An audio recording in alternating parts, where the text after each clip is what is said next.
박근혜 전 대통령이 대선 후보일 당시, 그러니까 2012년이죠. 대선을 엿새 앞두고요. 당시 박근혜 후보의 불법 선거 운동이 적발됐습니다. 이 불법 선거 운동을 한 조직이 바로 시발단입니다. 네, 시발단입니다. 네, 당시 선관위가 이 시발단이라는 조직이 SNS에 당시 박근혜 후보를 지지하는 글을 알바생을 고용해서 올리면서 여론을 조작하고 있다, 이렇게 검찰에 고발을 했어요. 검찰은 이 조직을 운영했던 윤정훈 목사를 공직선거법 위반 혐의로 재판에 넘겼고요. 유 목사는 이 혐의가 인정돼서 징역 10개월에 집행유예 2년 처벌을 받았습니다.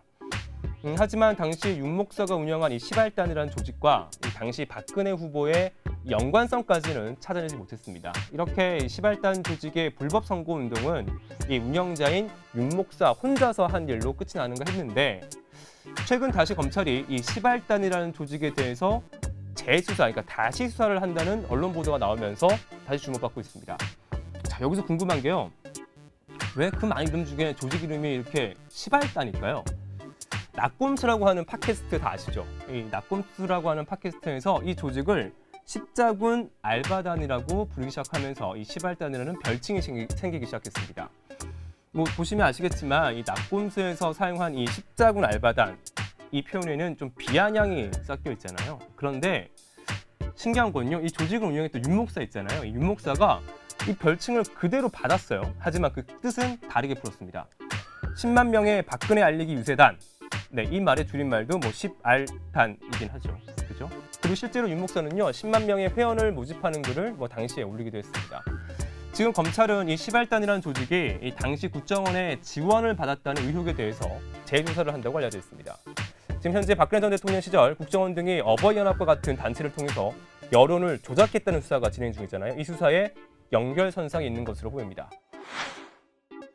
박근혜 전 대통령이 법원의 추가 구속영장 발부, 그러니까 구속기간이 연장되자 사실상 재판을 보이콧, 거부할 뜻을 밝혔습니다.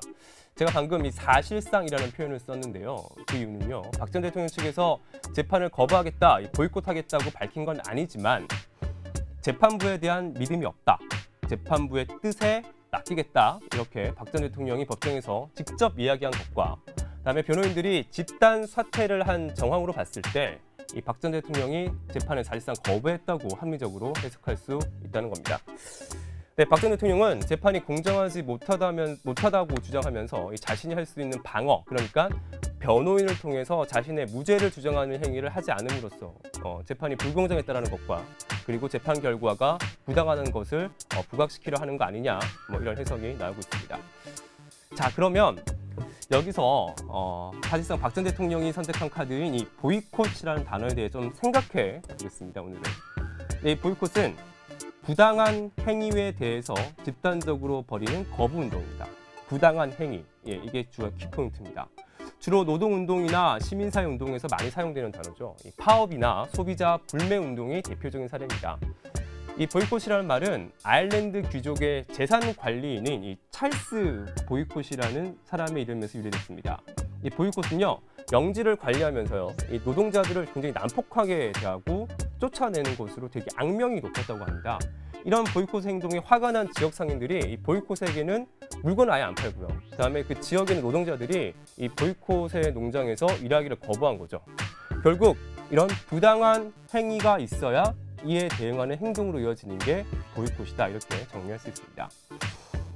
그런데요, 박 전 대통령 입장에서 한번 볼게요. 이 구속기간이 연장된 게 본인은 부당하다고 생각할 수 있습니다. 그래서 그 부당함을 표현하기 위해서 보이콧이라는 카드를 선택할 수도 있습니다. 그만큼 절박하고 억울할 수도 있습니다. 비난할 수는 없을 것 같습니다. 무엇보다 개인의 자유니까요. 하지만 아쉬움은 남습니다.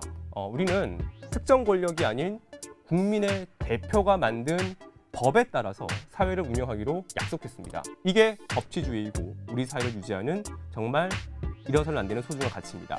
그럼 법을 다루는 법원의 판단이 잘못됐다고 생각된다면 법의 테두리 안에서 법원에서 싸워서 자신의 무죄를 밝히기 위해 최선의 노력을 다해야 할 겁니다. 그게 성숙한 시민의 자세이자 아마 지도자의 자세가 아닐까, 이런 생각이 듭니다. 그러니까 금융시장, 그러니까 돈을 빌려주고 빌리는 시장이 있잖아요. 이 시장에서 이 이자를 결정하려면 어떤 그 기준이 있어야 할 겁니다. 바로 이 기준, 시장에서 이자를 결정하는 기준이 바로 기준금리입니다. 이렇게 한번 기억하시고 잘 설명을 한번 들어보시면 어떨까 싶습니다. 자, 기준금리는요, 이 한국은행에서 결정해요. 더 정확히 말하면요, 한국은행에 있는 금융통화위원회라는 조직이 있습니다. 바로 이 조직에서 기준금리를 결정합니다.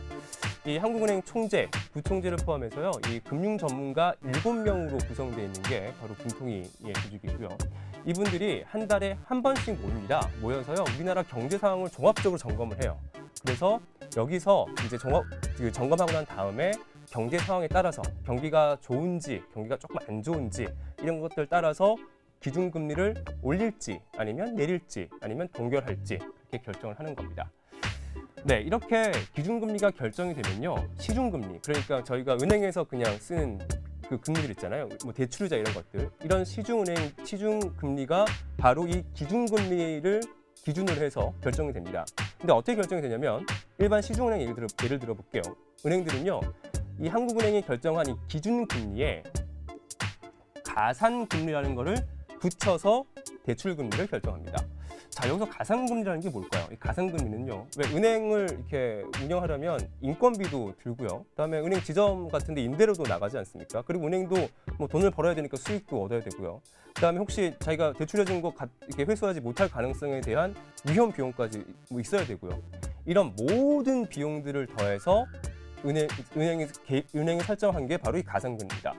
그러다 보니까 이 가산금리가 적절하냐, 이거 너무 높은 거 아니냐, 이런 논란이 계속 나오고 있어요. 그래서 일부에서는 은행들에게 이 가산금리 책정 기준을 좀 공개하라고 요구하고 있지만, 뭐 은행들은 아직 그럴 생각은 없어 보입니다. 자, 여기서 중요한 건 이 기준금리는 경제에 직접 영향을 주는 이 통화 정책이라는 겁니다. 예를 들어서요, 기준금리가 내려가면 돈을 빌린 사람이 부담하는 이자도 따라서 낮아지겠죠. 그럼 돈을 빌리기 더 쉬워지겠죠. 부담도 없고요. 그럼 돈을 빌려서 투자도 하고 돈을 쓸 여력이 생기겠죠. 그럼 경기가 좀 좋아질 거고요. 이렇게 기준금리는 이 통화정책의 굉장히 핵심입니다. 통화정책의 핵심으로서 저희가 꼭 알아야 되는 가장 기본적인 개념이라 생각하면 될 것 같습니다.